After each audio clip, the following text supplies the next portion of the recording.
didn't stumble across this message by accident. This is no coincidence, it's a command from heaven. You're not just watching a video, you're standing at a spiritual intersection, and the next few moments are a divine checkpoint. The clock may say one thing, but God's timeline is precise. There's something about 9:19 a.m. tomorrow that heaven is highlighting not as a superstition, but as a sacred instruction.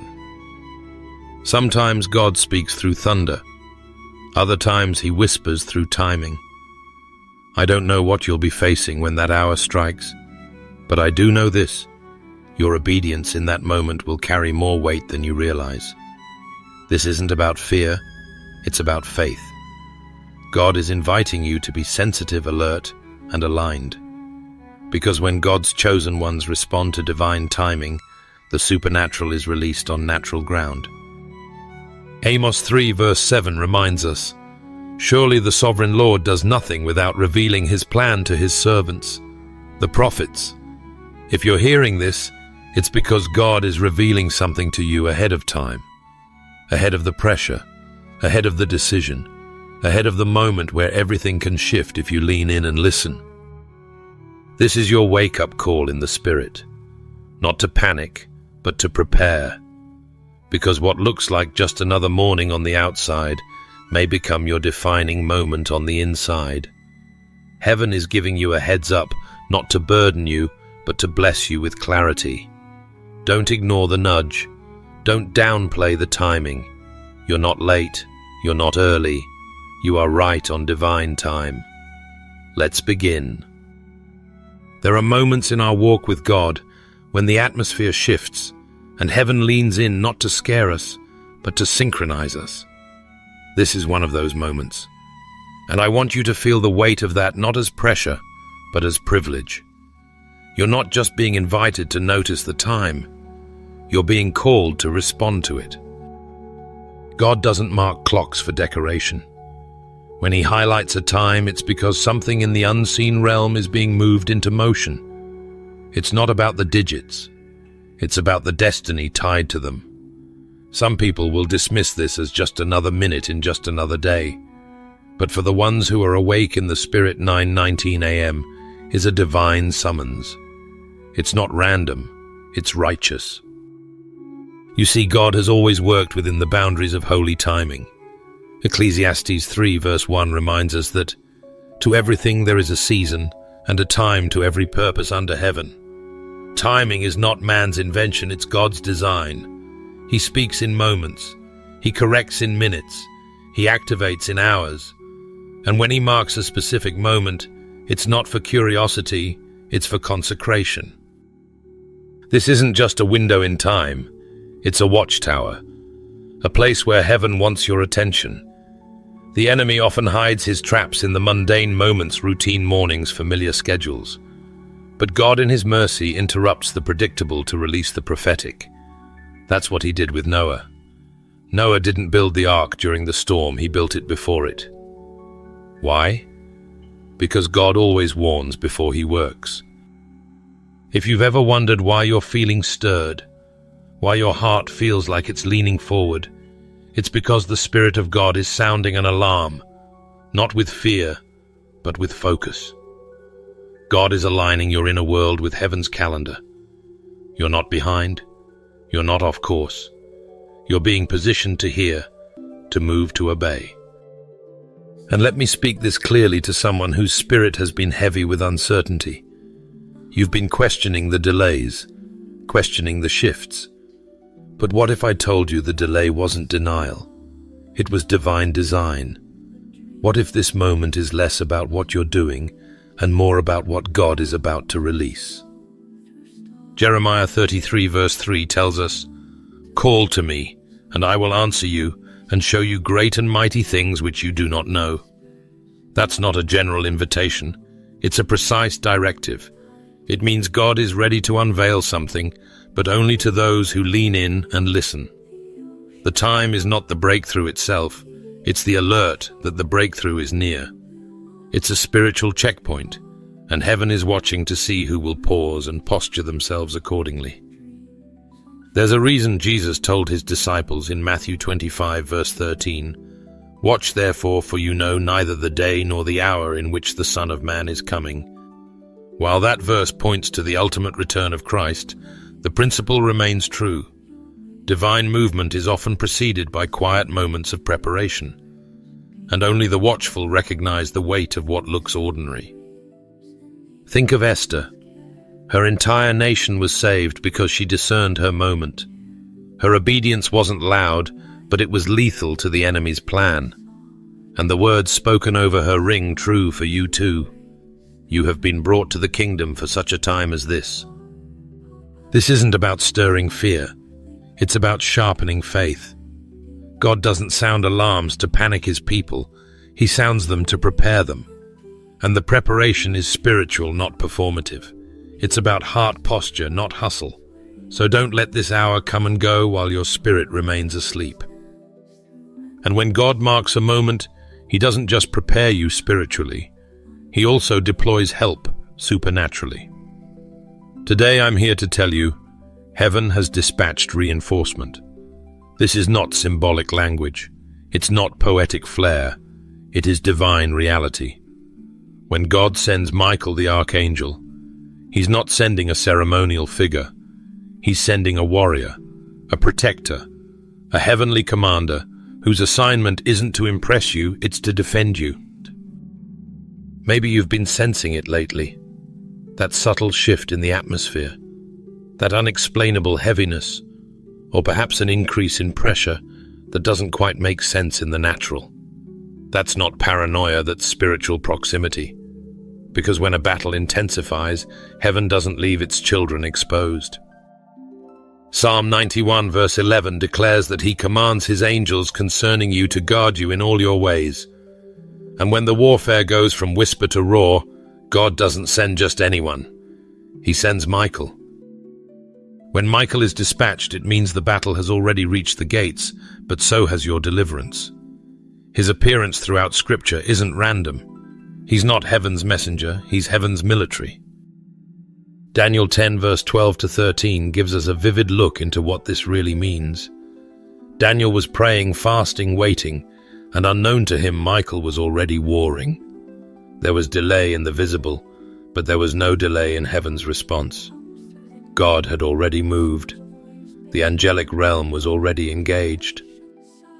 Some of you have been crying out, Lord, have you forgotten me? Have you heard me? And the answer is yes, he's heard. And not only has he heard, he's responded. That unshakable feeling that something bigger is happening. That's not fear, that's discernment. God is letting you feel what he's already fixed. You're not being ignored, you're being protected. And I know someone listening needs to hear this next part clearly. You are not fighting alone. You've been trying to hold your family together. You've been interceding for your children, your home, your calling. You've stood faithfully even when you felt surrounded. But what you couldn't see is that heaven was surrounding you. Hebrews 1 verse 14 reminds us that angels are ministering spirits sent to serve those who will inherit salvation. That means divine backup has always been part of your inheritance.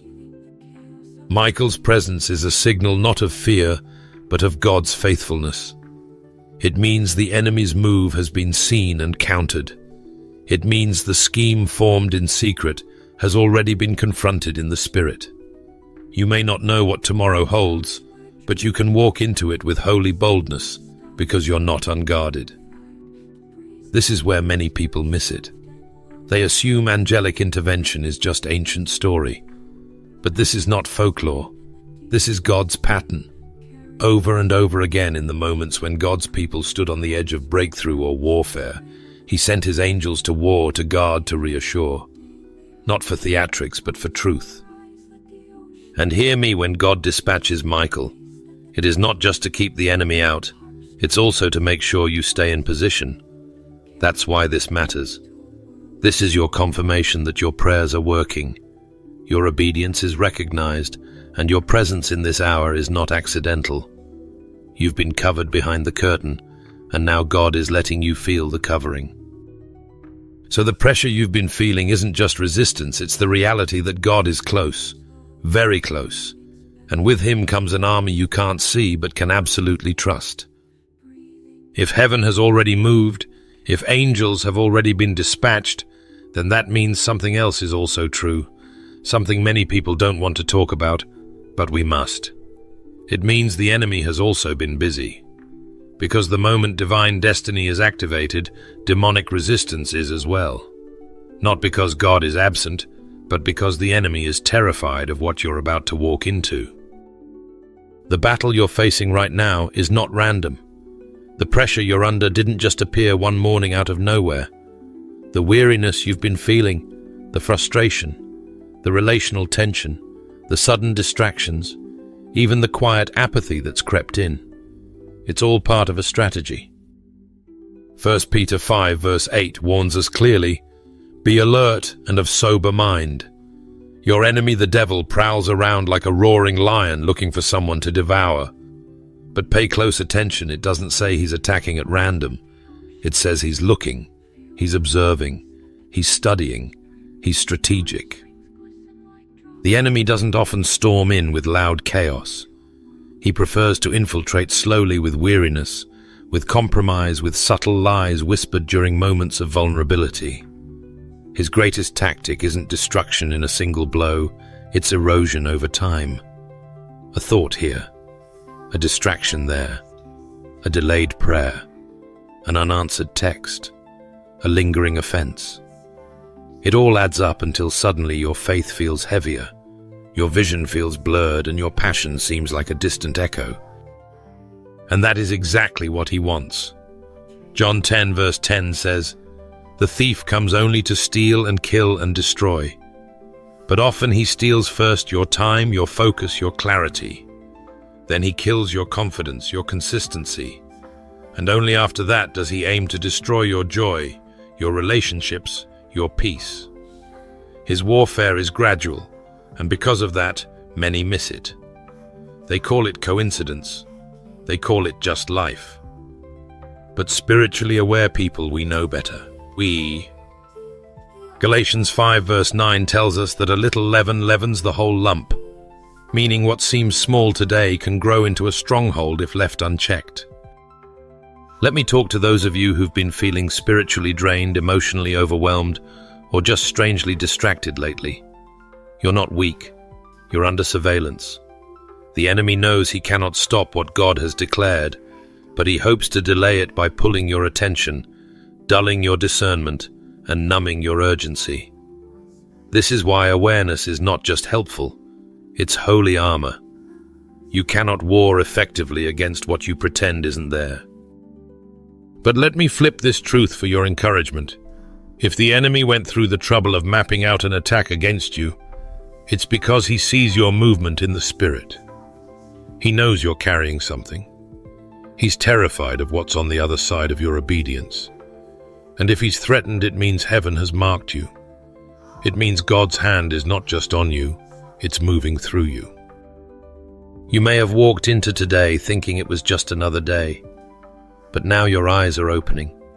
You're seeing the patterns, the provocations, the whispers that were never innocent. They were intentional. And now that you see it, you can resist it.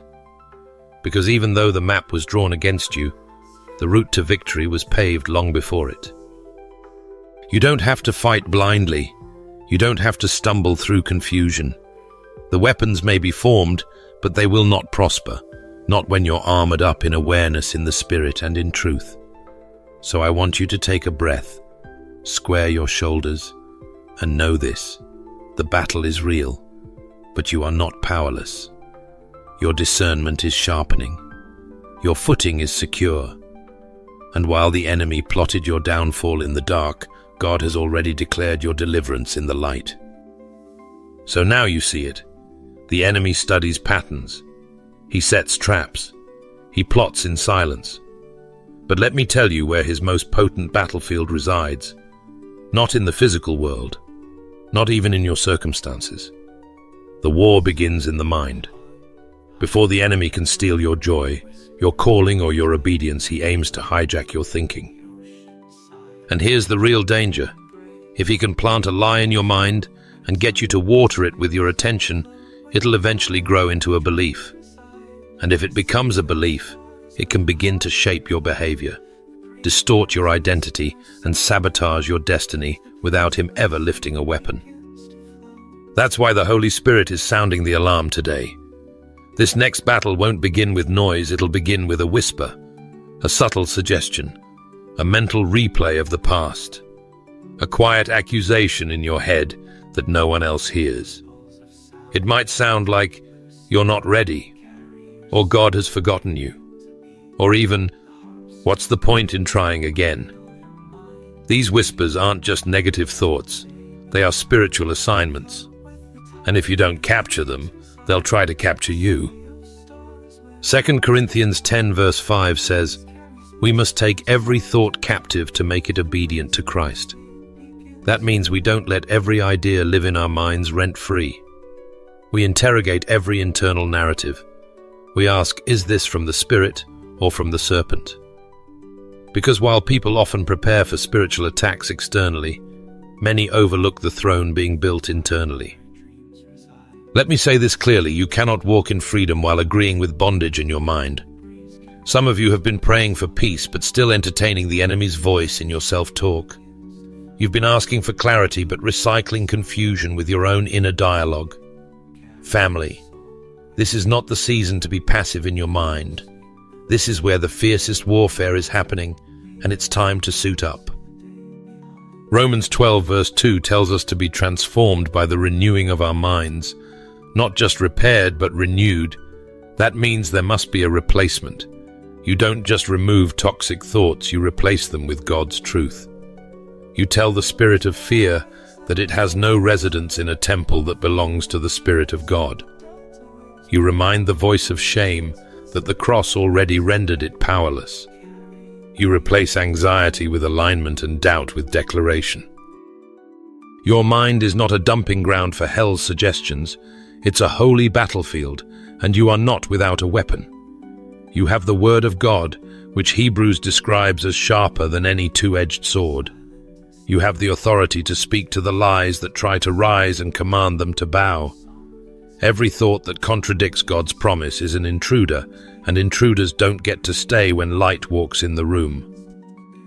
And when the spiral starts, when the thoughts get loud and the pressure tightens, I want you to stop and ask yourself one question. Is this what God says about me? If it's not, cast it down. Don't negotiate with it. Don't rehearse it. Don't justify it. Replace it. Rebuke it. Release it. Philippians 4 verse 8 offers a blueprint for this mental warfare. Whatever is true, noble, right, pure, lovely, admirable. Think on these things. That isn't just spiritual advice, it's spiritual strategy. What you feed in your thoughts will grow. What you starve will wither. Choose your focus wisely, because your next breakthrough doesn't start in your bank account, your relationships, or even your church. It starts with one bold, defiant, holy thought: God is with me. Now I need to speak to the pressure you've been feeling, the kind that doesn't quite make sense on paper. The kind that has you saying, "Why is everything coming at me all at once?" Friend, this pressure is not a punishment, it's proof. It's not an indicator of weakness, but of divine weight. You are under attack, not because you are empty, but because you are anointed. When you're chosen, you become a target. And I want to reframe something deep within you today. You are not being fought because of what you lack, but because of what you carry. The enemy is not chasing you because you're weak. He's trying to stop the oil on your life from flowing freely. Because that oil, the anointing God placed over you, is not cheap. It came through fire, through breaking through prayers nobody heard and tears nobody saw. And now, as you stand on the edge of something new, the pressure is increasing. That's not coincidence. That's confirmation. Remember this. Even Jesus, after being declared the beloved Son of God, was led straight into the wilderness. Luke 4, verse 1 to 13. Right after the heavens opened, the heat turned up. Why? Because callings come with combat. Jesus wasn't tested because he failed. He was tested because he was approved. And so are you. If you've been wondering why the attacks seem to rise right when you're trying to rise, this is why. There's a mantle on your life. There's a unique assignment over your voice, your story, your presence. And mantles don't go unnoticed in the spiritual realm. They attract warfare. Not because you're doing something wrong, but because you're finally aligning with what's right. Heaven is backing you up. But opposition is often the echo of obedience. You may feel like you're in the fire right now, but let me remind you what Isaiah 43 verse 2 declares. When you pass through the waters, I will be with you. When you walk through the fire, you shall not be burned. The fire doesn't mean God left it. It means he's about to reveal who he's been shaping you to become. There's something about the flames that forge the faithful. So I need you to hear me in the spirit. Your warfare is a clue. It's telling you what hell fears the most. Your obedience, your healing, your voice, your influence, your surrender. The enemy is not all-knowing, but he can sense momentum. And when he sees the weight you carry, he throws confusion, discouragement, and exhaustion to try to make you lay it down. But don't. Don't give up the mantle for temporary relief. What God placed on your life is for generations to come. Sometimes the greatest sign you're on the right path is the resistance you face trying to walk it. And when it feels like too much, when the pressure feels suffocating, I want you to breathe in this truth. You are more than a conqueror through Christ. Romans 8 verse 37. Not barely surviving, more than a conqueror. That means you're not just meant to escape the fire. You're meant to emerge with authority, with fresh oil, with unshakable confidence in the one who called you. Let the enemy throw what he wants. Let the waves rise. You are not alone in this battle. You are covered, empowered, and backed by the throne of heaven itself. You are not cursed. You are called. And if God chose you, then no attack, no lie, no resistance can unwrite what he's spoken over your life. So the next time you feel the pressure rise, don't panic. Just whisper to yourself, I must be close. Close to breakthrough, close to destiny, close to the very thing the enemy is desperate to keep you from. And after the realization that your calling makes you a target, there comes a weightier truth. You must stay awake. Spiritually, mentally, emotionally, you must remain alert in a world that is constantly trying to rock you to sleep. It's not enough to carry anointing if you're not walking in awareness. You can be gifted, chosen, covered, and still fall if you let your guard down in a divine moment. Scripture shows us this sobering reality in the Garden of Gethsemane. When Jesus was at his most vulnerable, crying out to the Father with drops of blood falling like sweat, he turned to his closest friends, the ones he'd poured into, and found them sleeping. Not just once, repeatedly. He pleaded with them in Matthew 26, verse 41.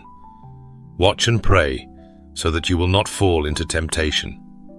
The spirit is willing, but the flesh is weak. This wasn't just a rebuke, it was a warning. Many of us are living in our own Gethsemane hours right now. The pressure is building, the season is shifting, and instead of watching and praying, we've become distracted, dulled by routine comfort or emotional fatigue. But I hear the Lord saying clearly, this is not the hour to get comfortable. This is the hour to get consecrated. This is not the time to scroll when you should be seeking. It's not the season to rationalize compromise when the Spirit is asking for alignment. Friend, if the enemy can't destroy you, he'll try to distract you.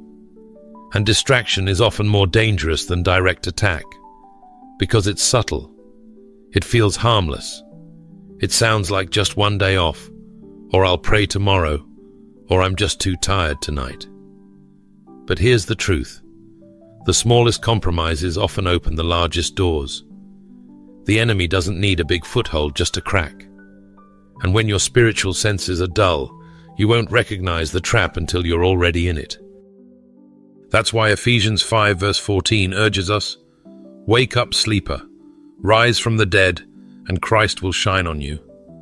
There's a call going out in the Spirit right now for the chosen ones to wake up. Not out of fear, but out of urgency. There's oil being poured in this season for those who are present. But presence requires posture, alertness, obedience. When Jesus asked his disciples to stay awake, he wasn't just testing their stamina, he was testing their awareness, their ability to sense that something holy was happening even though it looked dark. Something eternal was shifting, even though it felt like suffering. And isn't that still the challenge for us today? To discern God in the dark, to stay engaged even when it's easier to check out, to recognize that even the quiet moments are sacred. I want to say this clearly because someone needs to hear it. You can't afford to sleep through this moment. You've prayed for too long. You've fought through too much. You've waited on breakthrough, cried in the night, warred in silence, and now the hour is here. This is your Gethsemane, and while others may be nodding off, the Spirit of God is stirring you awake.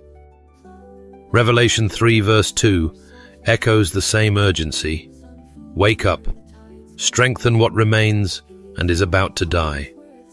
That means some things in you may be flickering right now, your fire, your hope, your clarity, but they're not gone. You still have something left. And if you guard what remains, if you watch and pray, God will breathe on it again.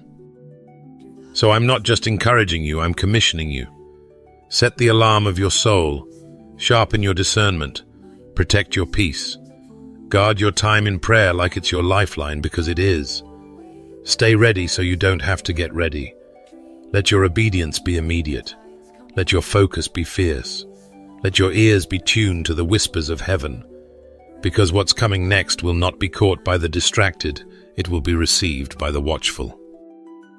As we move forward, I want you to pause, not out of hesitation, but out of holy awareness, because this moment isn't random, it's sacred.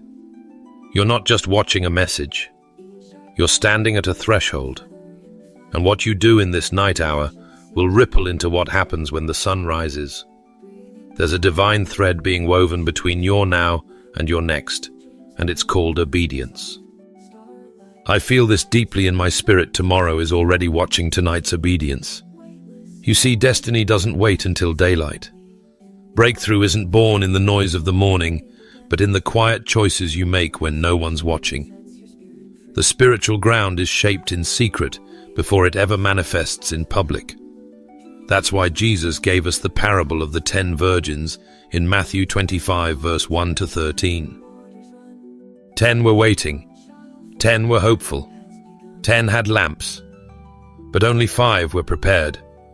The others had the appearance of readiness, but lacked the discipline of preparation. They were dressed for the moment, but didn't carry the oil to sustain it. And when the call came, when the breakthrough moment arrived, it was too late to borrow someone else's faith. Too late to borrow oil. Too late to suddenly become what they hadn't been becoming. Friend, this is a warning bathed in love. Don't wait for the trumpet to start trimming your lamp. The call of destiny doesn't accommodate delay.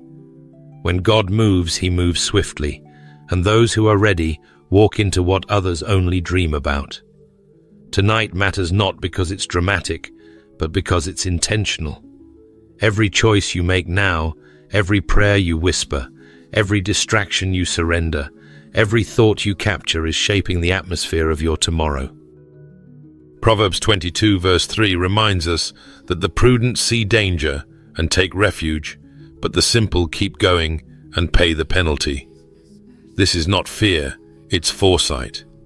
The wise recognize that what looks small now becomes monumental later, that what you water in secret will blossom in public, that tonight's warfare is tomorrow's protection.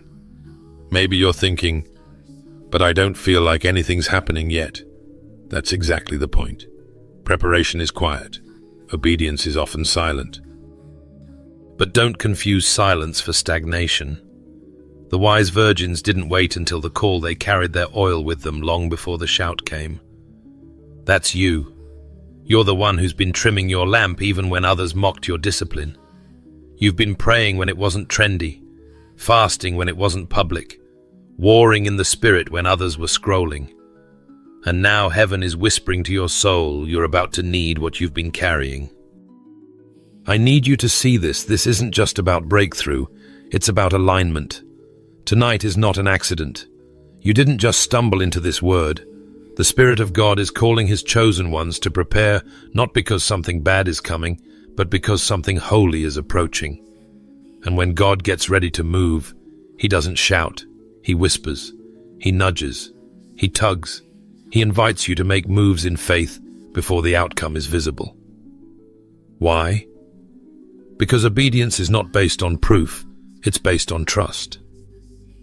Isaiah 26 verse 3 tells us, "You will keep in perfect peace those whose minds are steadfast because they trust in you." That means your peace doesn't come from seeing the result, it comes from trusting the one who gave the instruction. Tonight the call is simple. Be wise. Be alert. Stay ready. The enemy thrives on procrastination, but heaven honors preparation. So maybe this is your oil moment. The moment you check your lamp. The moment you refill what's been running low. The moment you say yes when it's easier to wait. Because God isn't waiting on your strength, He's waiting on your surrender. Sometimes we hear a word from God that makes us flinch, a warning that feels more like a wound. But I need to tell you something from the depths of my spirit. This isn't judgment, it's a gift. Heaven doesn't shout to shame you, it whispers to save you. When God corrects, He's not withdrawing His affection, He's confirming it. Hebrews 12 verse 6 reminds us, "The Lord disciplines the one He loves." That verse isn't harsh, it's healing. God doesn't waste time on those He's giving up on. No, He interrupts your path because He still believes in where you're going. And if you're sensing His conviction now, it's not because He's tired of you, it's because He's calling you deeper. You may be watching this thinking, why does it feel like I'm being stopped in my tracks?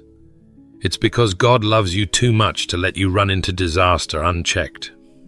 That uneasy feeling in your spirit, that holy disruption in your plans, it's not rejection, it's redirection. It's heaven rerouting you towards something far better than what you were chasing. God's warnings are never a withdrawal of grace. They're an extension of it. And let's talk for a moment about the voice you've been listening to. That internal script that says you've failed too much, wandered too far, messed up one too many times. Hear me, shame is the language of the enemy, but conviction is the voice of God. Shame says, you are the problem. Conviction says, you were made for more than this. You are not disqualified. You are not forgotten.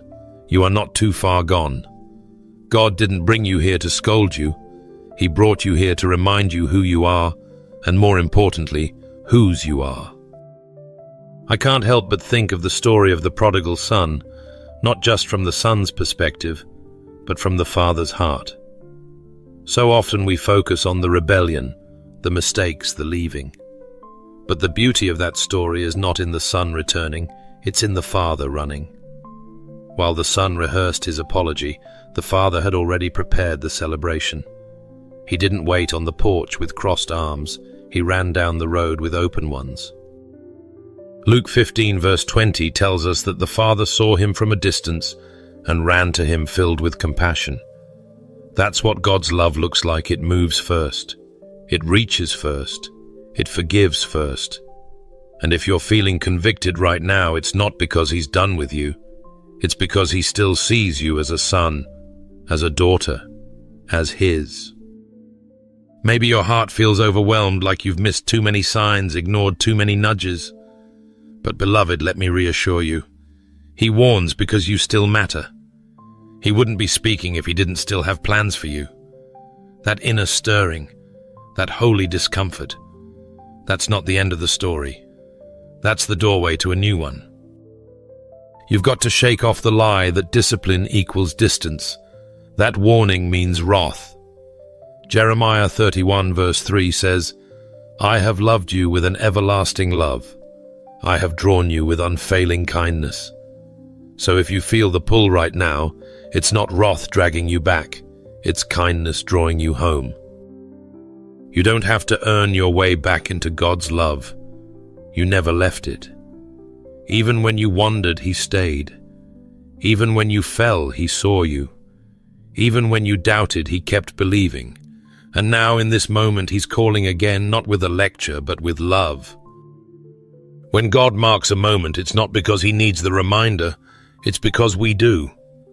And as we step closer to what He has appointed, I want you to understand this isn't a moment to observe, it's a moment to obey. Heaven is not waiting for time to pass. Heaven is watching for what you'll do when the clock strikes. This isn't just symbolic, it's strategic. And if your spirit has been stirred in these recent days, if your dreams have intensified, if your thoughts have been interrupted with a sense of divine urgency, then hear this loud and clear: you've been marked for a holy response. The King of Heaven is not whispering for no reason. This isn't noise. This is a nudge from the throne room. At 9:19, you won't be alone. Heaven's eyes will be locked on earth's altar, your heart. Isaiah 60 verse 1 declares, "Arise, shine, for your light has come, and the glory of the Lord rises upon you." That word isn't just poetic, it's a charge, a calling to get up, stand up, speak up, and step into alignment with God's timing. You may be tempted to think this is just another number, just another moment in the day. But spiritually, this is an altar in time, a divine checkpoint that doesn't come twice. You don't need fireworks in the sky to know heaven is near. When God sets an hour, He's not performing, He's positioning. Not entertaining you, He's entrusting you. Think about this. What if the words you speak at that hour create the very atmosphere for your next breakthrough? Psalm 91 verse 1 says, "Whoever dwells in the shelter of the Most High will rest in the shadow of the Almighty." That's not passive. That's posture. That's being awake, being ready, and being intentional about the presence you host in your home. In that sacred hour, don't scroll past the holy. Don't dismiss the nudge. Don't delay your obedience. Speak life. Speak truth. Speak the word over your atmosphere and everything God has entrusted to you. Say it out loud: I choose life. I choose faith. I choose alignment. Remember Deuteronomy 30 verse 19, where the Lord says, "I have set before you life and death, blessings and curses. Now choose life so that you and your children may live." This is that kind of moment. God is not looking for perfection. He's looking for position. He's not demanding a flawless performance. He's asking for faith-filled posture. Have you prepared the atmosphere? Have you tuned your heart?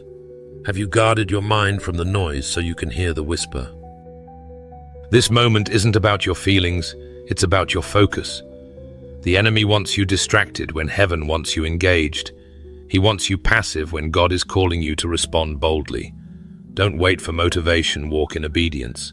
Obedience is what stirs miracles. Obedience is what unlocks assignments. Obedience is what God blesses. You may feel the weight of expectation, but let me reassure you, you were built for this. The same Spirit that raised Jesus from the dead is alive in you, strengthening you for this very hour. This isn't about trying to earn God's favor. You already have it. This is about stewarding what He's placed in your hands and responding to what He's placed in your path. What you do when heaven leans in matters, not for applause, not for performance, but because this is your altar. This is your moment to rise, not shrink. To speak, not stay silent, to declare His truth louder than your fear, and to let your faith ring louder than your flesh. Let your heart be ready. Let your lips carry the word. Let your home host the glory of God. And when 9:19 comes, don't just stand in it, sow into it, speak into it, step into it. If you felt the weight of this message, let me tell you, it's not meant to crush you. It's meant to commission you. This word didn't come to stir fear, but to awaken faith. Heaven didn't interrupt your routine just to shake your nerves. No, it came to stir your spirit. Because God doesn't send warnings to those He's discarding. He sends them to those He's positioning. You were warned because you're worth it. Because the assignment on your life is too valuable to be left unguarded. The enemy might have whispered that you're forgotten, but God just proved you are seen. He doesn't sound the alarm for the insignificant. He raises the volume when you're standing on the edge of something eternal. So don't mistake this urgency for danger. It's destiny calling. Psalm 121 verse 8 declares, "The Lord will watch over your coming and going both now and forevermore." That's not just poetic assurance, it's divine strategy. Your steps are being watched, not to restrict you, but to rescue you. God's eye is on you because His hand is upon you. And that means you don't walk into tomorrow with dread, you walk in with design. So I dare you to breathe a little deeper. Stand a little taller. Wipe the fear from your face and replace it with fire. You've been warned, but not to shrink. You've been warned so you can step forward in strength. This is your moment to walk like someone who knows they're chosen. Not just preserved, but prepared. Not just kept, but called. Go forward, not with trembling, but with triumph. Because what goes before you isn't just uncertainty, it's the presence of God. And where He goes, victory is inevitable. Before we close, I want to invite you right where you are to join me in a moment of fervent prayer. This isn't a casual whisper or a routine tradition. This is a sacred response. When God speaks, our hearts must kneel. So I ask you now, pause everything else. Let's come before the throne of God with boldness, with urgency, and with reverence. Father God, we quiet our hearts in your presence. We step away from every noise, every distraction, and we draw near because you have spoken. You have called us, chosen us, and warned us not to harm us, but to prepare us. And so, Lord, we respond, not with fear, but with faith, not with delay, but with urgency. Right now, God, we yield ourselves to you fully. We don't want to miss a single moment you've marked. You are not a God of confusion, and you don't speak in vain. If you've aligned us with this message, it means you are aligning us with heaven's timing, and we say yes. We come to you not as perfect people, but as willing vessels. We confess, Lord, that sometimes we've been distracted. Sometimes we've fallen asleep in sacred moments. But today we wake up. Today our spirits are stirred. Today we shake off the dust of complacency and stand at attention because you're not just our Savior, you're our Commander. And when you speak, we move. God, we pray for divine clarity right now. Make our minds sharp and our spirits sensitive. Let us not confuse urgency with fear or warning with punishment. Help us to recognize your voice even in the whisper, even in the stillness. Teach us to lean in, to listen deeply, and to obey without hesitation. Father, we ask for protection, not just from what we can see, but from every unseen tactic of the enemy. Shield our homes, guard our families, cover our minds. Dispatch angels to stand watch over the thresholds of our lives. Let no weapon formed against us prosper, not because we are strong, but because you are faithful. We pray for divine discernment, for the ability to tell the difference between distraction and direction. Give us eyes to see what's really going on behind the scenes. When the enemy comes in with deception, help us stand firm in your truth. Let our thoughts be guarded, our hearts be steady, and our words carry the authority of heaven. Lord, make us ready, not busy, not anxious, but ready. Ready to hear, ready to move, ready to release what needs to be let go and embrace what you're doing next. Make our obedience fast and our faith firm. We don't want to hesitate when you say now. We want to be found faithful in the very moment you've appointed. We speak over tomorrow right now. We declare that it is yours, that every hour, every encounter, every step has already passed through your hands. Go before us and prepare the way. Tear down every trap, cancel every assignment of the enemy, and lead us forward with power and peace. We pray not just for ourselves, Lord, but for every chosen one under the sound of this message. Strengthen their hearts. Remind them that they are not forgotten, that they are not under attack because they're weak, but because they are carrying something sacred. Cover them, commission them, call them out of hiding and into holy confidence. And finally, God, we thank you. Thank you for loving us enough to warn us, for seeing what we cannot see, and still choosing to involve us in what you're doing. You didn't have to reveal anything, but you did, because we matter to you, because our lives have purpose, and because you are still writing stories with glory on every page. We surrender, we trust, and we obey. In Jesus' mighty, unshakable, all-powerful name, we pray. Amen. If this message has stirred something deep within your spirit, if it's awakened clarity, urgency, or confirmation, I warmly invite you to like this video, subscribe to the channel, and share it with someone who needs to hear God's timely voice today. Thank you for being part of this faith-filled community. May God continue to cover you, lead you, and position you right on time. You're not here by chance. You're here by divine appointment.